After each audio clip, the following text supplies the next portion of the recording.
తాకట్లో ఉన్న మీ బంగారాన్ని విడిపించి ఆ రోజు ఆన్లైన్ రేటుకి కొంటాం. Sharma gold company. రాశి ఫలాల గురించి ఒక్కసారి నాకు వివరిస్తారా మీరు? మొట్టమొదటిగా ఏ రాశి గురించి చెప్తారు? తప్పకుండా. ఇప్పుడు ఇది మనకు వచ్చేది 2025 ఆంగ్ల సంవత్సరాది.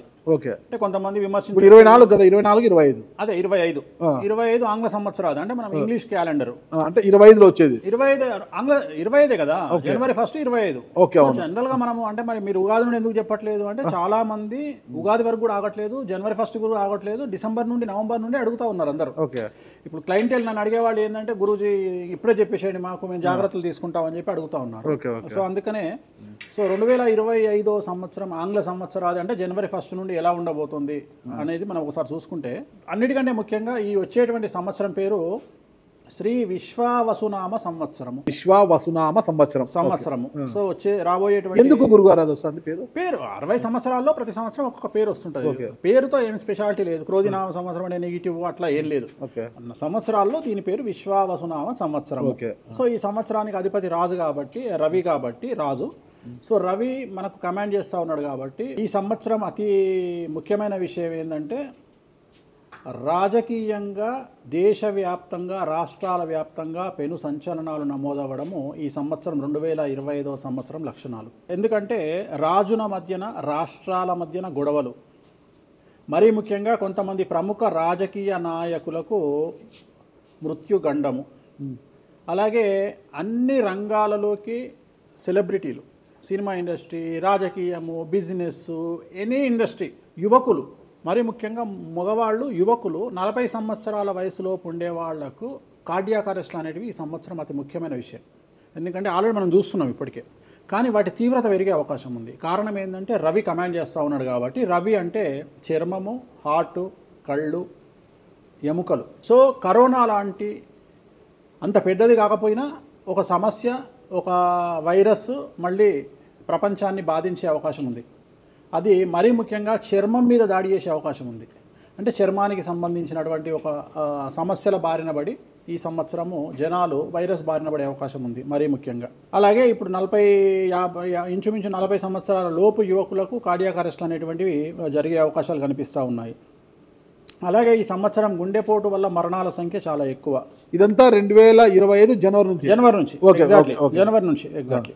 అలాగే ఈ సంవత్సరము ఎండల తీవ్రత చాలా ఎక్కువ, విపరీతమైనటువంటి ఎండలు ఉండే అవకాశం ఉంది. అలాగే ఈ సంవత్సరాలు ప్రపంచవ్యాప్తంగా అగ్నిపర్వతాల పేలుడు అనేటువంటిది ఈ సంవత్సరం గమనించాల్సినటువంటి విషయం. అలాగే ఈ సంవత్సరం మంచు పర్వతాలు కరగడం వల్ల వాతావరణంలో మార్పులు గమనించాల్సి ఉంటుంది ఈ సంవత్సరం. అలాగే అమెరికా దేశానికి విపరీతమైనటువంటి గాలి తుఫానులు, వరదలు ఈ సంవత్సరం కనిపిస్తూ ఉన్నాయి. అలాగే 1-2 దేశాల మధ్యన యుద్ధ వాతావరణం ఖచ్చితంగా ఉండి తీరుతుంది, లేదా యుద్ధం జరుగుతున్నాయి కదా, అది ఇంకా పెరుగుతుంది. ఇప్పుడు ఉన్నదానికంటే తీవ్రత పెరుగుతుంది అనేది. అలాగే మనకు 2025 సంవత్సరంలో సెప్టెంబర్ 7వ తేదీ 2025 సంవత్సరం ఆదివారం రాహుగ్రస్త సంపూర్ణ చంద్రగ్రహణం ఏర్పడుతుంది. ఇది కుంభరాశికి వ్యతిరేకమైన ఫలితాలు ఇస్తుంది. అలాగే వచ్చే సంవత్సరం అంటే 2025 సంవత్సరంలో మే 9వ తేదీ నుండి సరస్వతి నదికి పుష్కరాలు అనేటువంటివి ఏర్పడతా ఉన్నాయి. ఈ సంవత్సరము రాజకీయ నాయకులకు సంబంధించి మరీ ముఖ్యంగా ఇందాక మనం మాట్లాడుకున్నట్టుగా పవన్ కళ్యాణ్ గారికి ఏలినాటి శని వెళ్ళిపోతుంది. అలాగే లోకేష్ గారి జాతకరీత్యా, పవన్ కళ్యాణ్ గారి జాతకరీత్యా విపరీత రాజయోగం అనేటువంటిది కనిపిస్తూ ఉంది. జగన్మోహన్ రెడ్డి గారికి లేదా రాజయోగం వల్ల? ఇప్పుడు లేదు, ఈ సంవత్సరం లేదు. అంటే 2025 సంవత్సరంలో లేదు. 29 కన్నా ఉందా?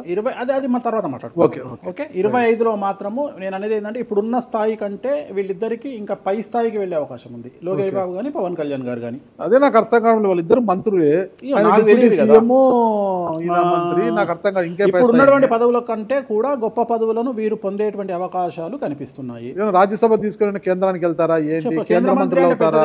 కేంద్ర మంత్రులు వెళ్తారా? పెద్దదే కదా, కేంద్ర మంత్రి అనేది పెద్దది కదా. సో అది ప్రభాస్ గారి జాతకంలో చాలా అనుకూలమైనటువంటి ఫలితాలు, శుభవార్తలు వినేటువంటి అవకాశాలు కనిపిస్తా ఉన్నాయి. వివాహం అవుతుందా చెప్పలేము, ఎందుకంటే తులారాశి కాబట్టి వివాహం కావచ్చు. సో ఫ్యాన్స్ కి ఇది పండగనే, పెద్ద పండగనే. ఓకే. సో ఇది ఓవరాల్ గా ఇంకా బేసిక్ డీటెయిల్స్, అంటే ఓవరాల్ 2025లో ఎలా ఉంటుంది. సో ఇప్పుడు మనం రాశుల గురించి కనుక తీసుకున్నట్లయితే ఎలా ఉంది, రెమెడీస్ ఏంటి? 4వది కర్కాటక రాశి. సో 4వ రాశి అయినటువంటిది కర్కాటక రాశి. 2025వ సంవత్సరంలో కర్కాటక రాశి ఆదాయం 8, వ్యయం 2, రాజపూజ్యం 7, అవమానం 3. కర్కాటక రాశి వారికి అష్టమ శని వెళ్ళిపోతుంది. ఇంట్లో అష్టమ శని వెళ్ళిపోయి 9వ ఇంట్లోకి శని వెళ్తున్నాడు. అలాగే గురువు వ్యయంలోకి వస్తున్నాడు. సో కర్కాటక రాశి జాతకులకు సంబంధించి చాలా చాలా చాలా అనుకూలంగా ఉండబోతోంది.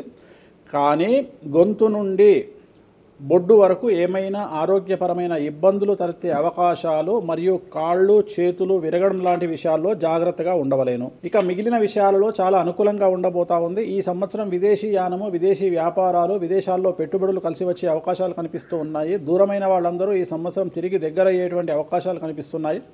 కోర్టు వ్యవహారంలో యందు ఇరుక్కొనుట, అలాగే కోర్టు వ్యవహారంలో యందు జయము ఈ సంవత్సరం కనిపిస్తూ ఉన్నాయి.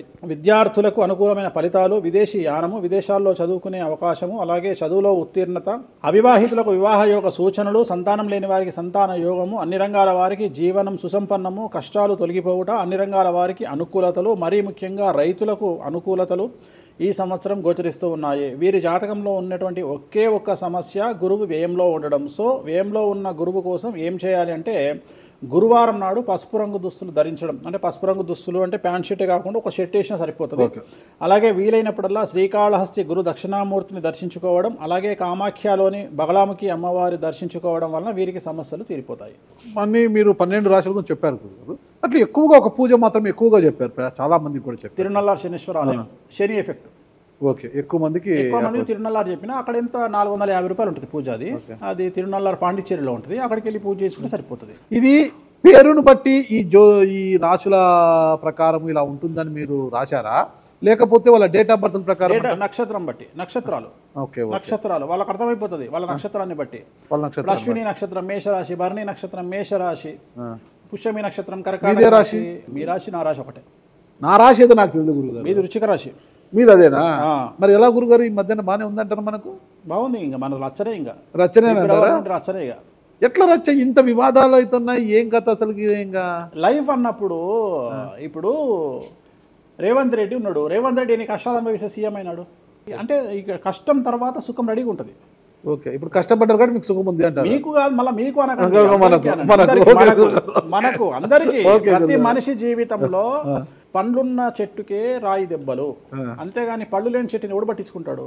పళ్ళు ఉంటేనే దాన్ని రాయి చేస్తారు. అట్లనే మనం కూడా అంతే అండి. వేణుస్వామి అంటే పూజలకు పెట్టింది పేరు. పెద్ద పెద్ద రాజకీయ నాయకులకు, ముఖ్యమంత్రులకు, కేంద్ర మంత్రులకు, పెద్ద పెద్ద వాళ్ళకు కూడా ఇక్కడ కాదు, మీరు అబ్రాడ్స్ కూడా వెళ్ళి పూజలు చేసి వస్తున్నారు. చాలా కాస్ట్లీ స్వామి, చాలా గొప్ప పూజలు చేస్తుంటారు, అంత పవర్ఫుల్ పూజలు. అంటే ఇప్పుడు మీరు చేస్తున్న పూజల మహిమ వల్లనే మీ మీద ఇన్ని వివాదాలు వచ్చినా కూడా మీరు బయటపడగలుగుతున్నారు. 100% పర్ఫెక్ట్. ఇక దానికి ఆన్సరే లేదు. ఇక ఇప్పుడు మనం కొట్లాడాలంటే 10 రకాలు ఉంటాయి, మనం కొట్లాడతలేము. అందుకనే మనం ఒకటే, మన పూజల్ని మనం నమ్ముకుంటున్నాం అంతే, అమ్మవారిని నమ్ముకుంటున్నాం. ఇప్పుడు ఒక్కొక్క సమస్యకి ఒక్కొక్క అమ్మవారు పరిష్కరిస్తారు దశమహావిద్యల్లో. మనం అదే చేస్తున్నాం. ఇప్పుడు నేను ఒకటే మాట చెప్తా, కాంట్రవర్సీస్ వచ్చినాయి, మీరు అడిగినరు, ఎన్ని సమస్యలు వచ్చినాయి. జనాలు ఏం ఆలోచిస్తారంటే వేణుస్వామి ఈ సమస్యల నుండి బయటపడతాడా, పడితే ఎలా పడతాడు? నేను ఒకటే అనుకుంటున్నా, ఇంతమందికి పూజలు చేసి వాళ్ళ సమస్యల నుండి బయటపడడానికి ప్రయత్నించే నేను నాకు వచ్చిన సమస్యను కూడా అదే పూజల ద్వారా బయటపడడానికి ప్రయత్నం చేస్తున్నాను. అంటే వివాదాలు చుట్టుముడుతున్నాయి, సోషల్ మీడియాలో వైరల్ అవుతున్నాయి, ఉమెన్ కమిషన్ మీ మీద ఫిర్యాదులు చేశారు. ఇన్ని చేసినా కూడా ఎక్కడా మీకు ఉచ్చు బిగుసుకోవడం లేదు, బయటపడుతున్నారు. అంటే ఇది మీ పూజల మహిమనా, లేకపోతే ఏమన్నా బ్రైబ్ చేస్తున్నారా? అమ్మవార్లు ఇప్పుడు ఉదాహరణ, మనం తెలుగు రాష్ట్రాల్లో ఉంటాం, వెంకటేశ్వర స్వామి వారు అంటే మనకు తెలుసు. ఇప్పుడు తమిళనాడులో పెరుమాళ్ అంటారు వెంకటేశ్వర స్వామిని. అదే నార్త్ ఇండియాకి వెళ్తే బాలాజీ అంటారు. వాళ్లకు బాలాజీ అంటే చాలా భయం. అలాగే మన రాష్ట్రంలో మనకు తెలిసిన వాళ్ళకి కామాఖ్యలో ఉండే అమ్మవారు అంటే భయం. కానీ తెలియని వాడికి భయం ఉండకపోవచ్చు, వాడి ఇష్టం వచ్చినట్టు కామెంట్ చేయొచ్చు అమ్మవారు. చాలా మందికి మీరంటే భయం అనుకుంటా. అంటే మనం చేసే పూజల వల్ల ఉండొచ్చు. ఓకే, నేను అనేది ఏంటంటే, నేను చేసే అదే ఇందాక మనం మాట్లాడుకున్నప్పుడు అదే చెప్తున్నా, వామాచారంలో పూజలు చేయాలంటే భయపడతారు. కారణం ఏమిటి అంటే ఖచ్చితంగా మందును ముట్టుకోవాలి, నాన్ వెజ్ను ముట్టుకోవాలి. దానికి వీళ్ళు చేసే పూజలు అడ్డుపడతాయి. అంటే వీళ్ళు సమాజంలో భయపడతారు కాబట్టి వీళ్ళు వాటి జోలికి పోరు. తాంత్రిక పూజలు లాగా ఉంటాయి మీరు చేసే. తాంత్రిక తంత్ర మార్గం అంటారు దాన్ని. శ్రీకాళహస్తిలో కాదు శ్రీకాళహస్తిలో రావుకేతు పూజ చేయించుకున్నారు కదా. తాంత్రిక పూజలే అది. నిమ్మకాయ పెడితే తంత్రమే, గుర్తుపెట్టుకోండి. అంతే. నిమ్మకాయ ఎక్కడ పెట్టినా తంత్రమే. మిమ్మల్ని కాపాడుతోంది మీరు చేస్తున్న పూజల మహిమే. అంతే అంతే అంతే, వాళ్ళే చూసుకుంటారు. నేను అనే పాయింట్ ఏంటంటే, నేను ఒకటే చెప్తున్నానండి, తప్పు చేస్తే నన్ను అమ్మవారు సర్వనాశనం చేస్తుంది. ఓకే, అమ్మవారిని విమర్శిస్తే వాళ్ళ సంగతి అమ్మవారు చూసుకుంటది. అంతేనా? అంతే. ఇక నాకు అవసరం, నేను కొట్లాడను చెయ్యను, నాకు అనవసరం, నాకు లొల్లే వద్దు. నేను దేవుళ్ళని నమ్ముకున్నా, నా పని అదే. నాకు హిమాచల్ ప్రదేశ్ కామాఖ్య కాకపోతే, బాగాలముఖి కాకపోతే, తారాపీఠ పోతే, ఇప్పుడు మన తారాపీఠ పోయి వచ్చిన. చాలా మందికి తెలియదు, తారాపీఠ అని కలకత్తా నుండి 300 కిలోమీటర్లు ఉంటుంది. మీరు కావాలంటే గూగుల్ చేయొచ్చు. తారాపీఠ అని అమ్మవారు అండి. ప్రతిరోజు శ్మశానంలో ఉంటుంది అమ్మవారు, ఒరిజినల్ శ్మశానంలో ఉంటుంది. ప్రతిరోజు అమ్మవారికి ప్రసాదం అంటే డెడ్ బాడీ దహనం అయినాకనే అమ్మవారికి నైవేద్యం పెడతారు. అంత పెద్ద ప్రసిద్ధమైనటువంటి దేవాలయం. అమ్మవారు శివుడికి పాలిస్తూ ఉంటుంది. తారాపీఠ అంటారు దాన్ని. శ్మశానంలో ఉంటుంది. ఆమె జనరల్గా ఎవరైనా సరే ఎందుకు పూజ చేస్తారాగనంటే, జీవితంలో మనం వెళ్తూ ఉన్న సందర్భంలో సడన్గా స్టక్ అయినామనుకోండి, బౌన్స్ బ్యాక్ అవ్వడానికి పనిచేస్తుంది. అంటే ఉదాహరణ, ఒక ముఖ్యమంత్రి స్థాయి వ్యక్తి ఓడిపోయినప్పుడు, ఒక మంత్రి పోయినప్పుడు, ఒక ఐఏఎస్ సడన్గా తన జాబ్లో డిస్టర్బెన్స్ వచ్చినప్పుడు, ఐపీఎస్ డిస్టర్బెన్స్ వచ్చినప్పుడు ఈ పూజ కనుక అమ్మవారిని దర్శించుకుంటే ఒక్కసారి మళ్ళీ వాళ్ళు బౌన్స్ బ్యాక్ అవుతారు.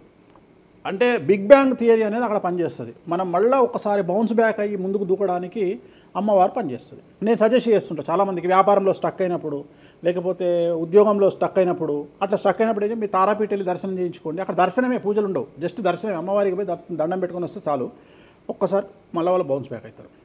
ఒక పాయింట్కి నాకు ఆన్సర్ చెప్పి ముగించేసా, చాలా కాలాతీతమైంది. చివరికి ఇరికిస్తున్నారా ఇది? లేదు ఏం లేదు. ఇప్పుడు ఏపీలో అంటే గత ప్రభుత్వ హయాంలో, వైసీపీ హయాంలో వీళ్ళ మీద కేసులు పెట్టారు. ఇప్పుడు వీళ్ళ అధికారం వీళ్ళ మీద కేసులు పెడుతున్నారు కదా. ఈ కేసుల పరంపర ఇలా కొనసాగి జగన్మోహన్ రెడ్డి గారు జైలుకి వెళ్ళే అవకాశం ఉంది. వచ్చే సంవత్సరం మే 9వ తేదీ వరకు అవకాశం ఉంది, దాటితే లేదు. ఇది ఓవరాల్గా వేణుస్వామి గారు ఇచ్చారు. మీకు ఏదైనా అనుమానాలు ఉన్నా డైరెక్ట్గా వేణుస్వామి గారికి ఫోన్ చేయండి, మీ అనుమానాలను నివృత్తి చేసుకోండి. థ్యాంక్ యూ గురుగారు, నమస్తే. ఓకే, ఓం నమో వెంకటేశాయ.